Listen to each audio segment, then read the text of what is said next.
அனைவருக்கும் இனிய வணக்கம். இன்றைக்கி நம்ம இந்த ஒரு வீடியோவின் வாயிலாக எதை பற்றி பார்க்க போகிறோம் அப்படின்னு பார்த்தீங்கன்னா, இந்த நகைக்கடன் தள்ளுபடி அப்படின்ற அறிவிப்பு எப்பொழுது தமிழக மக்களுக்கு வர இருக்குது, யாரெல்லாம் அந்த நகைக்கடன் தள்ளுபடியை பெறுவதற்கு உறுதியான நபர்கள் யாருக்கெல்லாம் அந்த நகைக்கடன் தள்ளுபடி திட்டத்தில் கிடைக்குமா கிடைக்காதா அப்படின்னு நிறைய நபர்கள் குழப்பத்தோடு இருக்கீங்க. ஸோ உங்களுக்கு எல்லாத்துக்குமே ஒரு முக்கியமான பதில் இந்த ஒரு வீடியோவில் இருக்கும் அப்படின்றத நம்ம பார்க்கலாம்.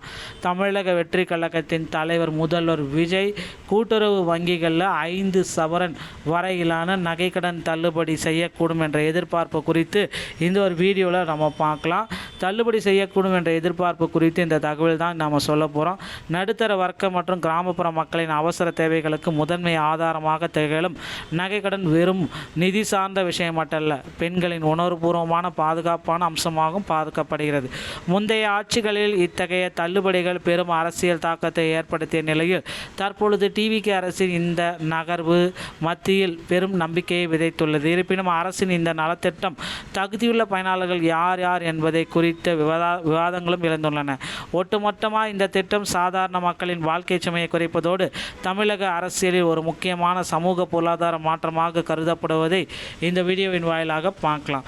தமிழக வெற்றி கழகம் டிவிகே அரசினுடைய புதிய பரிசீலனை கூட்டுறவு வங்கிகளில் பெறப்பட்ட 5 சவரன் நகைக்கடன்களை தள்ளுபடி செய்யறதுக்கு திட்டம் வச்சுருக்காங்க. இதற்கான ஒரு பட்டியலை ரெடி பண்ண சொல்லியிருக்காங்க.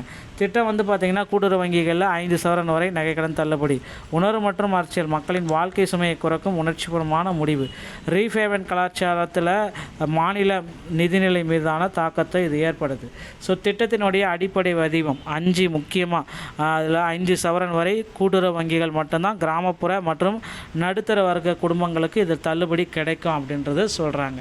ஸோ யாருக்கெல்லாம் இந்த தள்ளுபடி கிடைக்கும், யாருக்கெல்லாம் தள்ளுபடி கிடைக்காது? 5 சவரனுக்குள்ள நகைக்கடன் பெற்றவர்கள் தள்ளுபடி கிடைக்கும். நடுத்தர வர்க்க கிராமப்புற ஏழை குடும்பங்களுக்கு தள்ளுபடி கிடைக்கும்.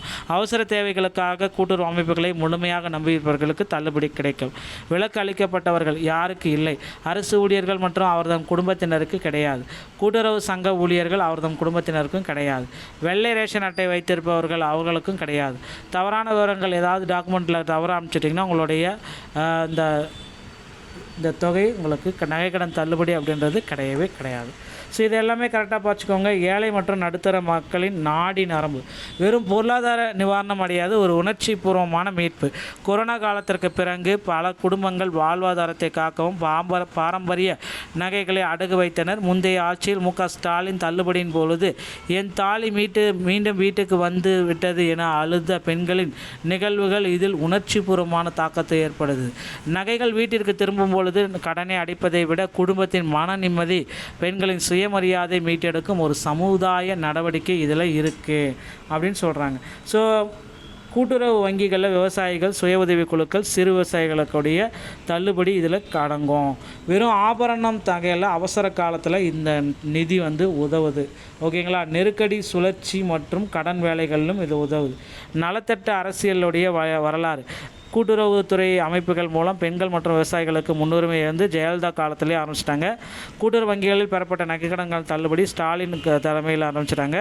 விஜய் பார்த்திங்கன்னா 5 சவரன் வரையிலான தள்ளுபடி பரிசீலனை செய்யறதுக்கு ஒரு அரசியல் யூகத்தை ஸ்டார்ட் பண்ண போகிறாங்க அப்படின்றது எதிர்பார்க்கப்படுது மக்களே.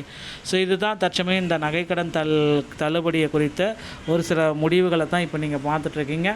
இந்த வீடியோ பார்த்திங்கன்னா இதை பற்றி தான் விளக்கியிருக்கோம். வீடியோ உங்களுக்கு பிடிச்சிருந்தால் நீங்கள் நம்முடைய சேனலோட இணைந்திருங்கள். இன்னும் ஒரு சில ஆகஸ்ட் 5ஆம் தேதி தமிழக பட்ஜெட்டில் இதற்கான அறிவிப்பு வரும் அப்படின்றத நம்ம எதிர்பார்க்கலாம். இந்த ஒரு தகவல் பிடிச்சிருந்தால் நீங்கள் நம்முடைய சேனலோட இணைந்திருங்க. நன்றி, வணக்கம், தேங்க்யூ.